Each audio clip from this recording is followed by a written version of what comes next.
Are you ready to become awesomer? Hello everyone, this is Umar, your host, and welcome to the No Limit Selling Podcast, where industry leaders share their tips, strategies, and advice on how to make you better, stronger, faster. Get ready for another episode.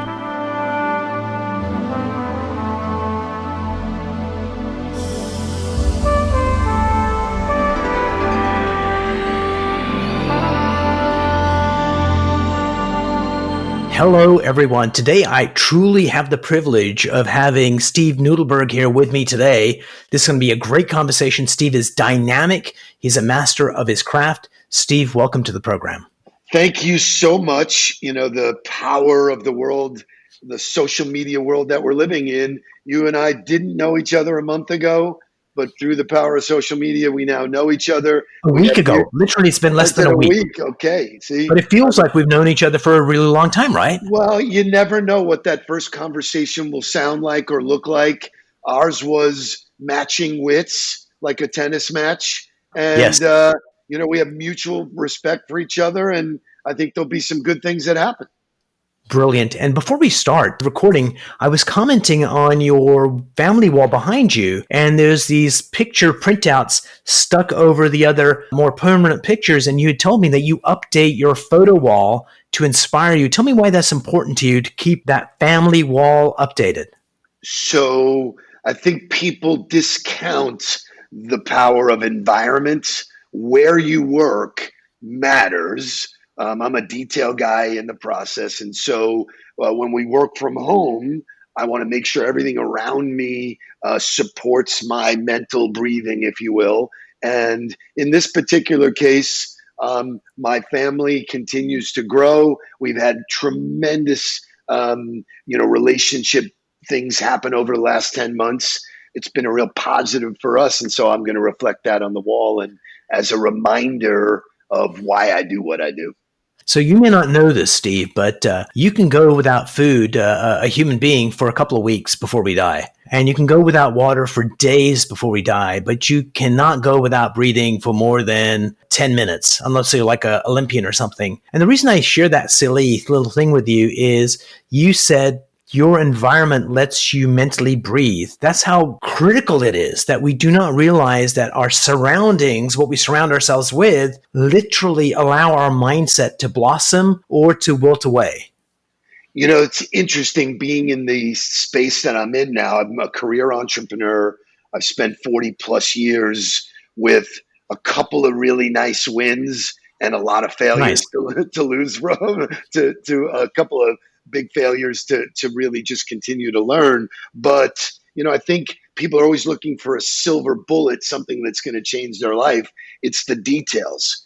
It's so when you pay attention to environment, when we were traveling and going into people's offices, a cluttered office was really a cluttered mind. You Absolutely. Don't allow yourself the chance. One of the rules in the book that I wrote, Confessions of a Serial Salesman, rule number 2 is get up and make your bed. And people say, why? And I go, besides the fact that it shows you that if you do the small things, you can move on to the big things, it's just less clutter.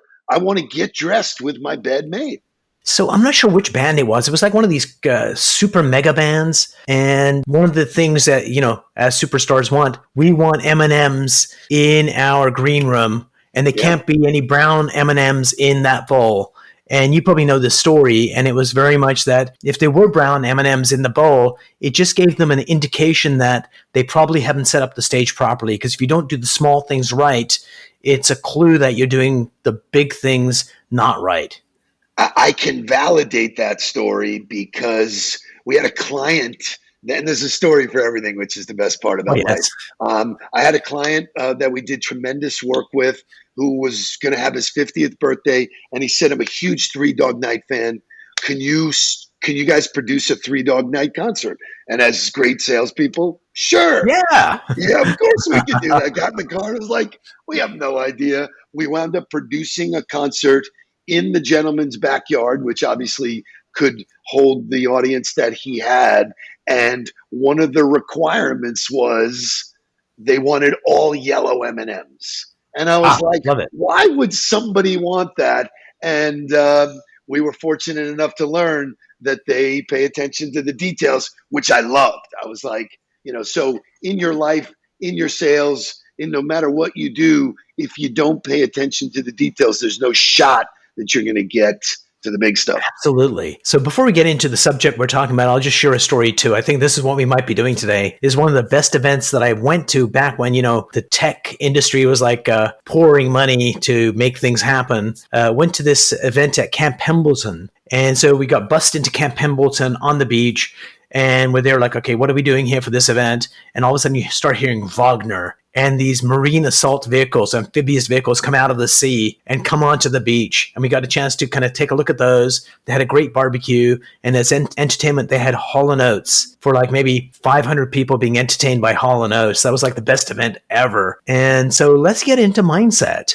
So sales is probably the best profession in the world, that you can be highly educated or you can be just somebody that's not gone to high school and still be a rock star at it, because it's all about mindset. How do you master the techniques and how do you connect with people is more important than how book smart you are. Well, to start out with, you have to understand the rules of the game. And the rules of the game for sales is that you're going to deal with a lot of rejection. I was with my friend Dana Cavalea, who used to be the strength coach for the Yankees. I was with him this morning, and we talked about it's about percentages. That you're out of every 10 at-bats, Derek Jeter is going to fail 7 out of those 10 times, understanding that he did not focus on the 7, he focused on the 3 wins and celebrated those and did that repeatedly is an absolute example of mindset. You have a choice that you can have negative thoughts or positive thoughts, and most people are not good at building the defenses they need to thwart off all the negative stuff that they're dealing with. So what's kind of interesting is what you said is almost like a cliche. And the reason cliches are cliches is because they're freaking true. But the reason I say it's a cliche is this, is that people are like, oh yeah, Steve, that makes sense. But they can't see it in their own lives, that they get 3 no's and they give up. They don't go for the 10. And how do you get people to say, hey, you need 100 at-bats before you can even figure out what the percentages are minimum? How do you get people to keep on trying and keep on learning so they get better? So I'm a big fan of daily habits. So I think people get lost in the I'm never going to do this, or they just get lost in, I think the last time I checked, the human mind has 60,000 negative thoughts that, come at you all day long. So people actually talk worse to themselves than they would ever allow anybody on the outside. So controlling that negative thought pattern is done by daily activities. Being fairly disciplined and consistent about the behavior, not the outcome. And I think that's a big shift in certainly the work I do with CEOs and sales leaders and entrepreneurs, is we instill the right behaviors. If you think about going to the gym, if you don't have the right behaviors, there's no way you're going to have a 6-pack, abs. It's just not going to happen. So people go, well, it didn't work for me. Well, you know what? Smoking a cigarette and eating a donut is not going to work. If the goal is that, it's really daily looking at what you're doing. Yeah, absolutely. And that's why people need people like you and I, is because I can go to the gym every single frickin' day and do my diligent workout for 1 hour. And after a year, I would look better, but I would look pathetic compared to if I had a trainer that showed me actually how to do the activity properly. Because you can do the bench presses, but if you don't have the right form, you're not taking advantage of what you're doing. So not only doing the activity, but doing it right. So you bring up an amazing point, because the barrier to entry to be a coach is very low. All business hard. all of a sudden someone says, well, I've been really miserable in my whole career, but I'm gonna go teach other people how to do that. I'm like, wow. So I was fascinated with the coaching and training world. And the reality is, what I've learned is that, I share by experience, and the greatest of the greatest all have people who look at their downside, things they do wrong, things that they want to get better at. LeBron is clearly one of the best basketball players ever, yet he has somebody who's looking out for him on the court, off the court, food, so when you align with someone who, and there's all different kinds of coaches, but elite coaches ask questions and hold people accountable. And Yeah. if you build a culture of accountability, right, there's no reason why you can't be successful and go further than your own mindset can allow you to do that. So I like pushing the boundaries. I have a strength coach that I work out with every morning who has taken me to places I couldn't get on my own because he holds me accountable. Holds me accountable when I go to sleep, what I eat, all part of the process that, are part of the behaviors that are get me the outcome I want. Dear listeners and viewers, you may not know this, but Steve is a freak, and I'll tell you why he's a freak. That he wakes up 3:30 every morning, and I'd asked him this question. He said, everyone asks the same question.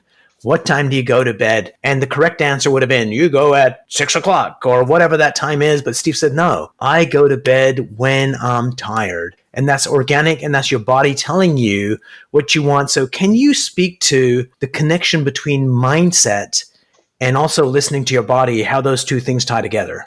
So, yeah, absolutely. So the mental and the physical are really tied together. If you eat wrong, you are putting sand in the tank of a Ferrari. It's just not Yes. going to work. So the correlation between what you ingest, and we do this with all of our clients, diet is much more than the food you intake. It's the things you watch. It's the people you hang out with. All of that affects the output of what you want to do. So early on, I realized that the most successful people I was around get up early. And early is nebulous, but for me, I found a spot that allows me freedom to do the things I want to do before everybody else is doing them.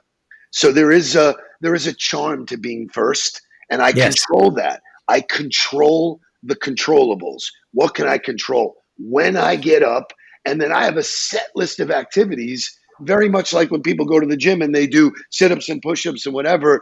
What I read, what I send out, reading, writing, listening. I love music, and there's certain music that changes my emotional state that allows me to be by 8 o'clock when I do my daily huddle, which I do, for thousands of people now. I am in prime working order. And if you listen to people like Michael Jordan, he talked about being in the zone. That's mental conditioning to show up and be in the zone.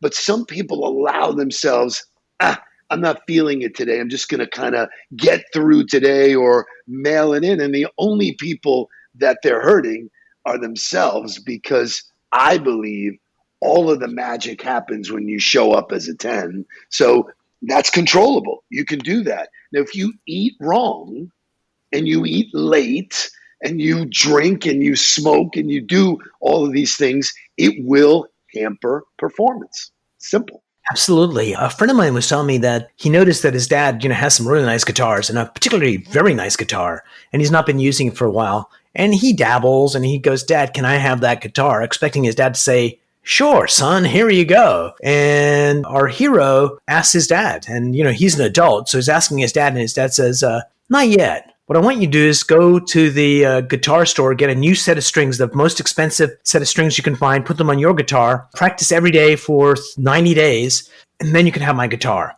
And he said, I did what my dad said, and because his dad told him, your guitar is going to sound better after 90 days of playing it. And he goes, okay, that doesn't make any sense. And then sure enough, his guitar sounded better. And then he realized, oh my God, the guitar isn't sounding better. I am, because I'm practicing every single day. And his dad gave him the guitar as a reward. But what he really gave him was something to do, control stuff, and reach his next level of performance, which I thought was totally brilliant. What a dad thing to do. So if you unpack that story, which is great, there's a couple of key takeaways for me. Number one is the time. 90 days, there's a magic thing in 90 days about getting better. Take on activities that if you practice every 90 days, so that number is really, really nice. important to me. Plus, he made his son put skin in the game. Go buy the most expensive thing, and you have to do something in order to get something.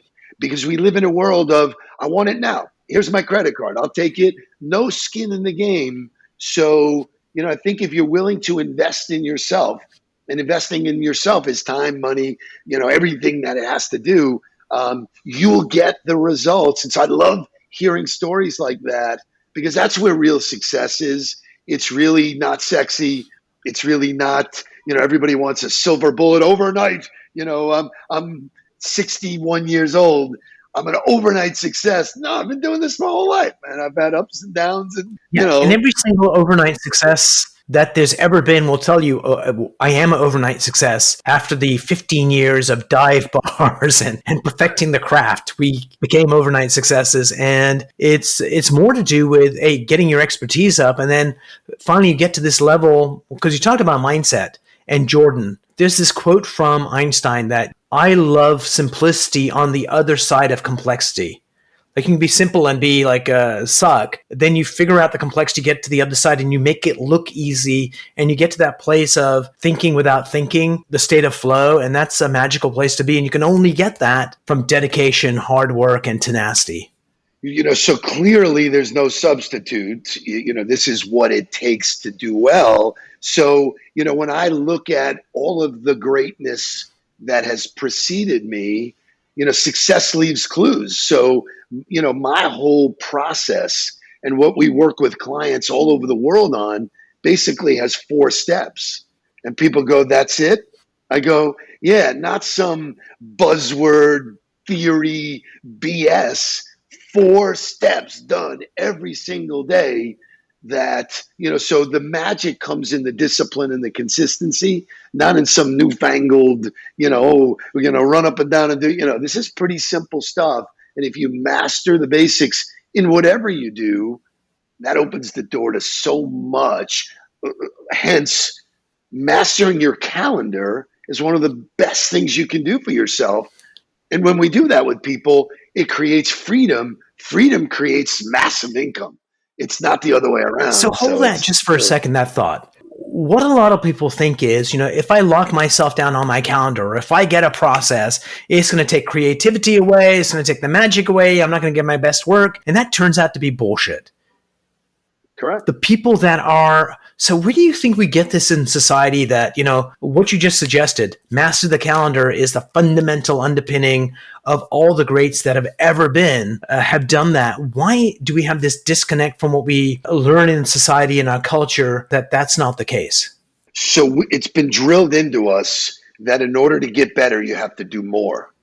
And so that's a fallacy, because in order to get better, you have to do less. You have to do less, but do Very it great. zen. Yeah. And so people can't get their arms around, I need to do 100 of these, and and crazy. It drives themselves crazy when Warren Buffett will tell you the number one skill set you need to learn is the power of no. No, I'm not going to do that. I'm not going to chase that. I'm going to stick to my plan, boring and simple as it is. And so the key is, mastering what the activities are and then doing them over, not adding new. And everybody's got a new fad. And, this happens on the golf course all the time. Someone's always saying, well, you shouldn't do that. You should turn the club upside down and do that. Yeah. Everybody's got a solution until you find your own. And so for me, my career was always based on, wow, that's the most successful guy in the room. Let me take a look at his process and see what I can pull and pull and pull. And over the years, what I did was build 27 rules of engagement that very much similar to the, when you go, Navy SEALs have rules of engagement. This is how we go to do what we do.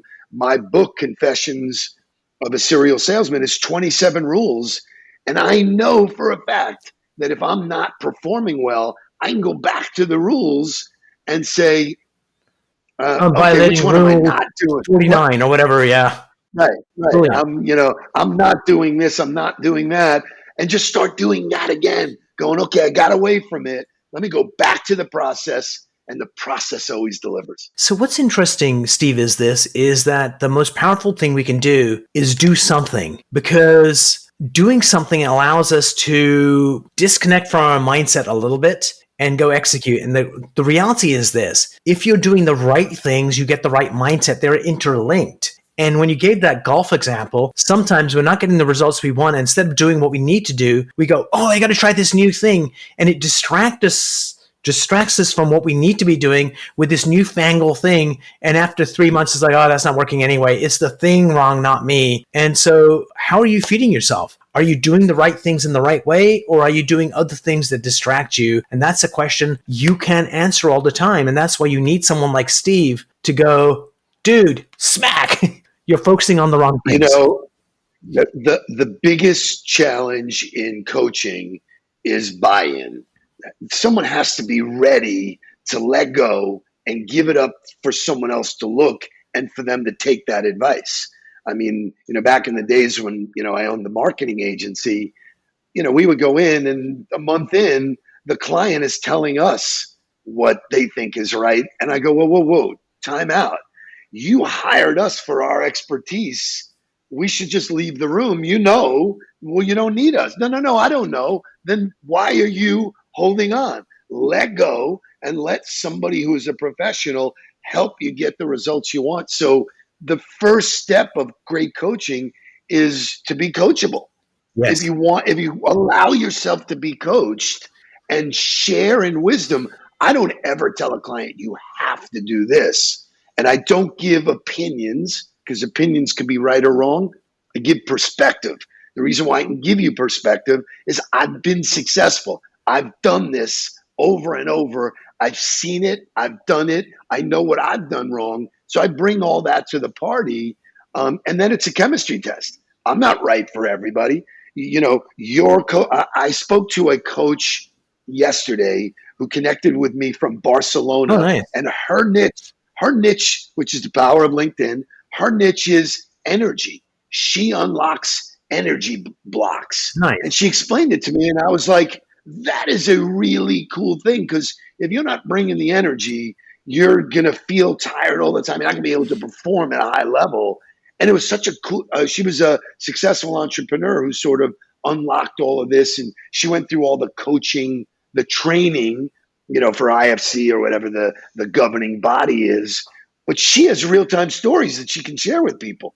So I say to somebody, hey, listen, would you get in the car with somebody who's never driven before? Nope. No. So I want to see how you drive before I let you teach me how to drive. So, it seems so ridiculous, but people don't check credentials. They don't check stories. They don't. So the coaching game can be really good. It could be treacherous if you get with people. And I always say, be careful who you listen to. Absolutely. So it all revolves around mindset. And Steve, you know what we need to do? Is we need to do another one of these, because they're coming up to the edge of our time, but we only got to one of the 4 things that Steve wants to share with us. So he's coming back on the show. I'm going to dig deeper into this. Steve, before we part company today, what is one piece of advice you want to give the viewers and the listeners to this podcast that they could actually implement right away that would allow them to be awesomer? Great. So we live in a world that we're told to social distance today. I don't think we're socially distant. I think we're physically distant. Brilliant. So my take on the world is we've never had more access to people. People don't want to be sold. Think of yourself. The minute somebody puts the pressure on you, you cover up. And so instead of always be closing, always be connecting, connect with people at scale. When you make friends, friends open the door to new opportunities. So forget the word selling, because the word selling is a derivative of a Scandinavian word, which means to serve. So serve people, share your knowledge, give away what you know, and watch how your business and your life explode. So that's my tidbit to stay on the ball. Steve, thanks so much for joining me today. It was a joy, and I can't even believe that 25 minutes have just zipped by so quickly. You are a master of your craft, and thanks so much for being on the show. And thanks for producing this show. I appreciate the opportunity and love what you're giving out to people. Great job. Brilliant. So what we're going to do, Steve, right now is we're going to stop recording in a minute. I'm going to do a quick promo for our interview, and Here we go. Hey everyone, I just got off an interview with Steve. Steve, thanks so much for being on the program. You are freaking brilliant, and what you shared on the podcast is every salesperson has to listen to. How did you think the show went? I really enjoyed the opportunity. I'm in that stage of my career where I can send the elevator back down, and the little kernels of knowledge that I get to share with people, when they put them into practice, they get better. And if you get better 1% every day, watch how it changes your life. Brilliant. He not only gave us the formula to do the 1% better, but he gave us the formula to do 10% better. Listen to the program. It's amazing. Once again, Steve, thanks so much for being on the program. Awesome. Fantastic.